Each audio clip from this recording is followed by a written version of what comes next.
Good morning, I'm Sue Spargo and I'm going to teach you how to do a hexagon flower by hand. I like to use really tiny little hexagons in my work, so I use anything from 3/16, 1/4 inch, 3/8, half inch, and I use them for little flowers, but I also use them for background layering. So I'm going to work with a little 3/8 hexagon this morning and show you how to put them together. So what you'll need is your fabrics, and you can use a combination. I got a few different ones out here where I've used one fabric and sort of fussy cut them, or I've used two different fabrics and a third one for the center. Sometimes I just do them so that they go in all different directions. Often I look at the fabric pieces because I will come back and do some embellishment on them, so that may also make me decide what fabrics I'm going to use so that I can do little French knots and different things on them. You also will need 7 hexagon papers, a glue stick, and I always use this. It's a little pencil glue stick. I particularly like the Bowen one.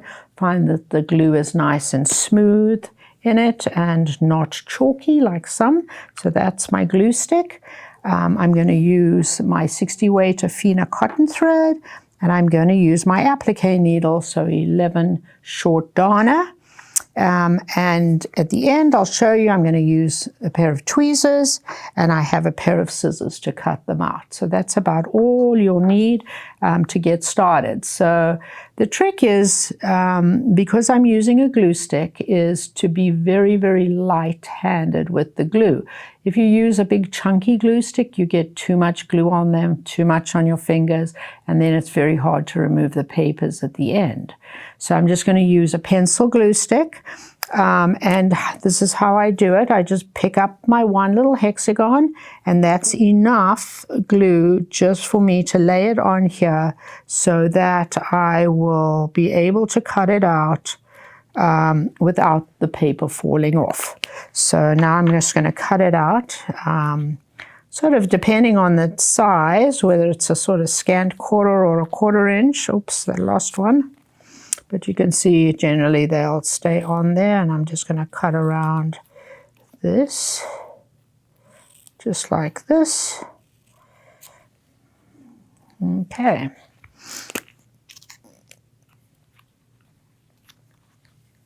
So now I'm going to glue. So the way I use the glue is I just put a little stripe across the paper and I hold it for a couple of seconds.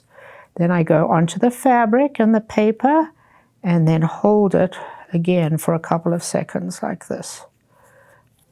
Across the fabric and the paper, and just hold it down. So you want the fabric to mold really nice and close around the paper like this. And then just go at the end like this, and then you'll have them all glued. So I'll just cut this one out, and I'll show you again. So you can also use like little windows. We have little windows if you wanted to fussy cut fabric that you could actually center things. Often I just use these for texture, so I use different little textures. So hold it down like this.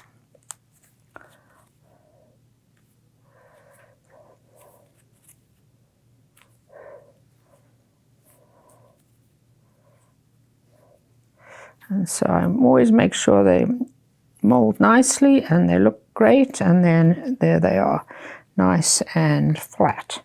So now I'm going to lay it out, so like I did here. So maybe I want this with a slightly darker center, and then I have maybe 3 that are a little bit more predominant, and then I could use these that have smaller little dots, so you get some sort of pattern. So especially if I know that I want a little pattern, then I lay it out so that I pick up the right ones.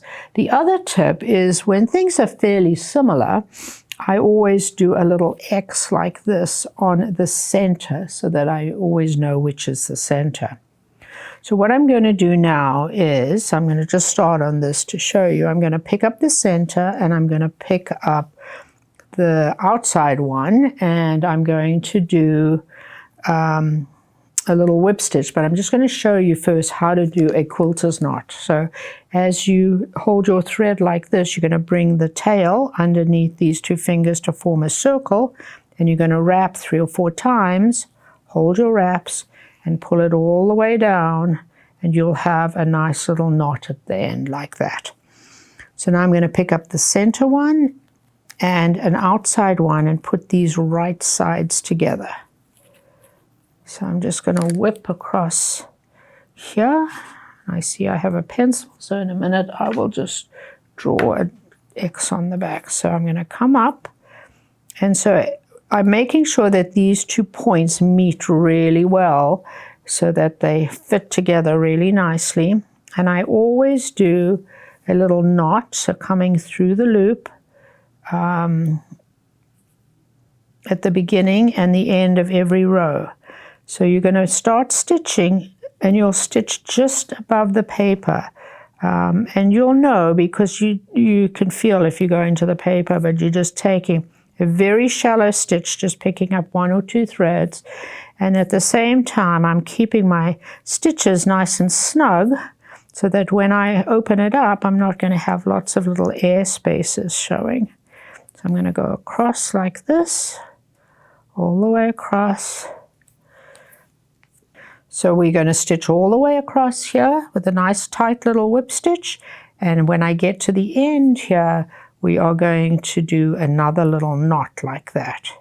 So you can see then you have a nice seam with very shallow stitches, so they're not showing on the front. So this is what I was going to say. I always just do a little X on the center of the back one. So what's really fun with these little hexagons, because they're small, we can travel with our thread, so we're not stopping and starting, because on big ones you generally sew all the petals to the center, then you come back and you do each one of these lines individually. So what I'm going to do now is I'm going to travel away from my center like this out to the outside point of the petal that I just put on. So there I am. So now I am out over here. So what I'm going to do now is pick up the next one, and I look at them to make sure that they're right, and I'm going to put petals together, right side together. This is my center, and now I'm going to whip down to the center. So I'm going to do a little knot here again. And I'm going to whip down to the center.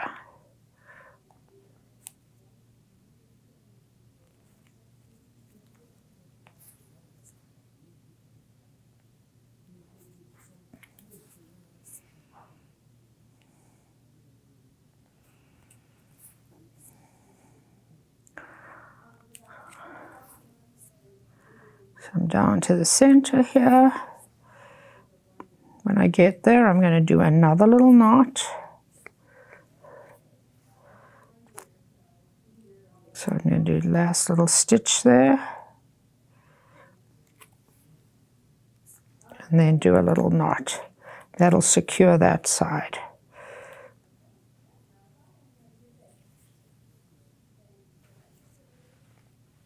So now you can see, so this is my center, and I've stitched down towards the center. Now I want to stitch across the center over here. So I'm going to fold these 2 together, and at the same time fold this hexagon in half, and now I'm going to go across to here.